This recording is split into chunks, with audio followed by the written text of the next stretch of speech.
Okay, so I guess that actually goes to the satire thing. So I would never satirize something I didn't love. So when I critique fashion and I make a social commentary on the trend system, first of all, it's not high fashion, those are different things. Yeah. But fashion at large as a system, if anything, I love it. And I maybe critique myself for being a participant in something that has problematic aspects. But I wouldn't, I don't think it's as black and white as saying something is negative or positive. So this is something that we partake in. And I was actually reading this morning a Baudrillard thing that was about how it was comparing art and fashion, which is what I do, basically. And I essentially believe that art and fashion are not so dissimilar, that both spheres are essentially market spheres, that, like I was saying, as much as you can imply this emotional, humanistic meaning to art, at the end of the day, if it's gonna be shown, it's not being made in a vacuum or in a forest. It's gonna be shown, it's entering the market. And when it enters the market, it becomes a commodity.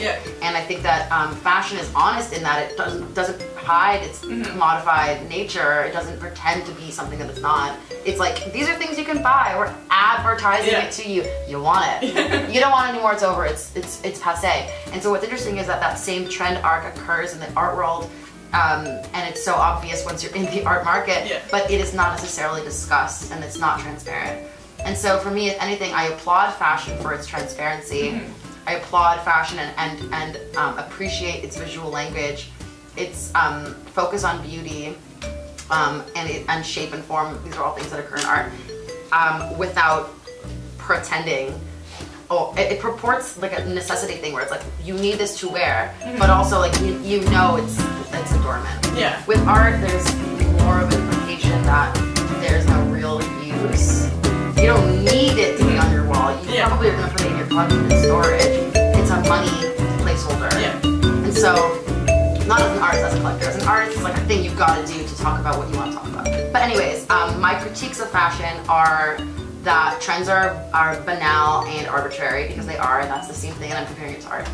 With my bagel, which we'll get into, I'm sure. There's like a critique being made of like the way that trends come to be and the way that they come to die. And I think it's more of consumerism and capitalism at large, and there's no problem with those things. I think they're just something I think art should serve, and the same way comedy does serve to function as something that provokes you to think about the things you are accustomed to and that you take for granted, and just make you rethink why it is you're affected in such a way. Yeah. Donatella Versace. That's your question.